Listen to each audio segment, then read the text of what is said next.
A expressão trabalho em equipe te dá um calafrio. Sabe, se aquela ideia de depender de outras pessoas para entregar um resultado parece mais um pesadelo do que qualquer outra coisa, essa análise aqui é para quem se identifica com isso.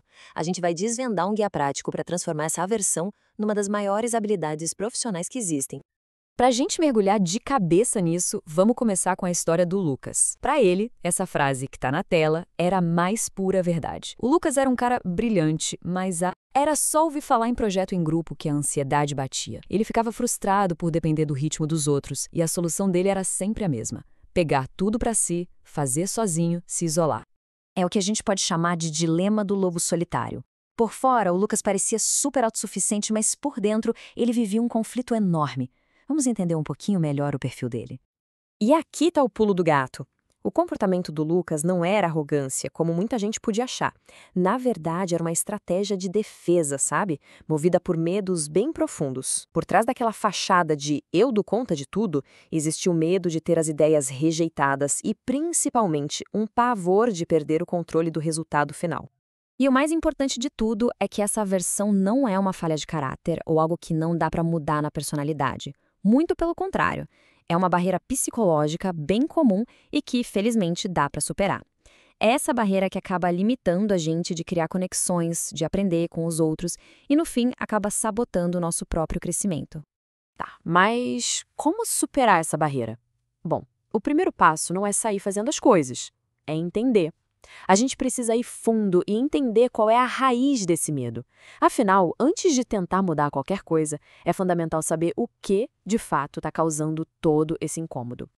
O caminho para a mudança começa com uma boa dose de introspecção, com uma pergunta bem honesta: o que exatamente incomoda no trabalho em equipe?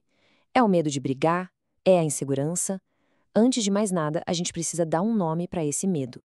E geralmente, os medos são esses aqui: o pavor de conflito, a insegurança de apresentar uma ideia e ela ser rejeitada, ou aquela frustração de ter que depender de outra pessoa. Identificar qual desses fantasmas assombra mais já é o primeiro grande passo para começar a desmontar ele. Muitas vezes, essa nossa aversão de hoje é, na verdade, um eco de coisas que aconteceram lá atrás.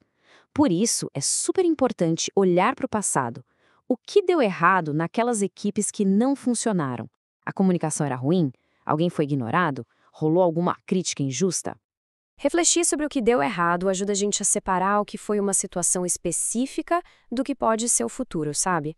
É um passo essencial para evitar que uma ou duas experiências ruins acabem definindo todas as outras. Certo, depois de entender a raiz do medo, chegou a hora de agir. E é sobre isso que a gente vai falar agora.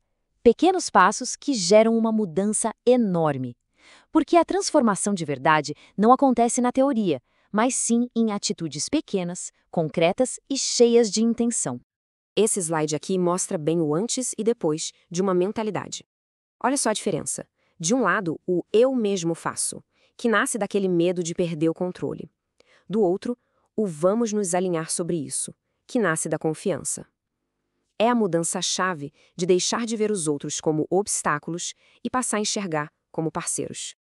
E como colocar essa nova mentalidade em prática? O guia sugere um caminho com 3 passos, bem simples e poderosos. Primeiro, comece pequeno, talvez pedindo uma opinião sobre algo. Segundo, pratique a escuta ativa, ou seja, ouvir para entender, não só para responder.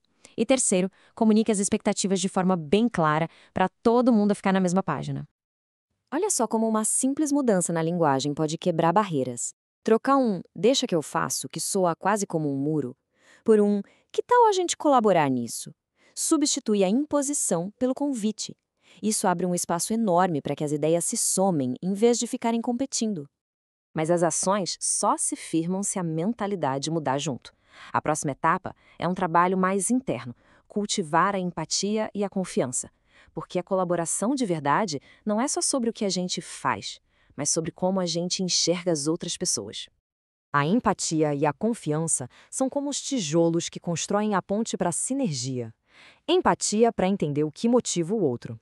Confiança para delegar e acreditar no trabalho de outra pessoa. E, claro, reconhecimento para celebrar as vitórias em conjunto. Sem essa base, qualquer equipe desmorona. Essa frase aqui destaca uma mudança muito profunda. É ver a delegação como um ato de empoderamento e não como uma perda de controle. É abraçar a ideia de que o trabalho do outro pode ser diferente, mas igualmente bom ou até melhor.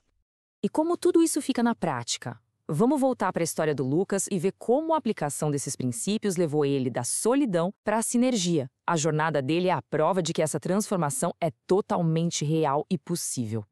A transformação do Lucas não aconteceu da noite para o dia, não. Como a gente vê aqui, foi um processo gradual. Ele começou ouvindo mais, depois se arriscou a delegar algumas tarefas, aprendeu com os colegas e finalmente descobriu a mágica da sinergia. Aquela percepção de que um grupo alinhado pode criar algo muito maior e melhor do que qualquer pessoa conseguiria sozinha. E essa imagem aqui captura a essência da transformação. O lobo solitário, que antes estava preso no seu próprio isolamento, agora lidera a matilha. O Lucas deixou de ser um contribuidor solitário e virou um líder influente, descobrindo que a verdadeira força não está em fazer tudo sozinho, mas na capacidade de inspirar e colaborar. No fim das contas, a jornada é essa: transformar aquele emaranhado de ansiedade e frustração que o trabalho em equipe às vezes parece ser, em uma fonte de energia e crescimento. É a prova de que é possível dar um novo significado para essa dificuldade, transformando o que antes era um fardo em uma das maiores habilidades que se pode ter. E com isso, a reflexão final que fica é: qual a sua experiência com o trabalho em equipe? A história do Lucas mostra pra gente que a dificuldade de colaborar não precisa ser uma sentença. Com os passos certos, ela pode ser o início de uma grande jornada de crescimento, tanto profissional quanto pessoal.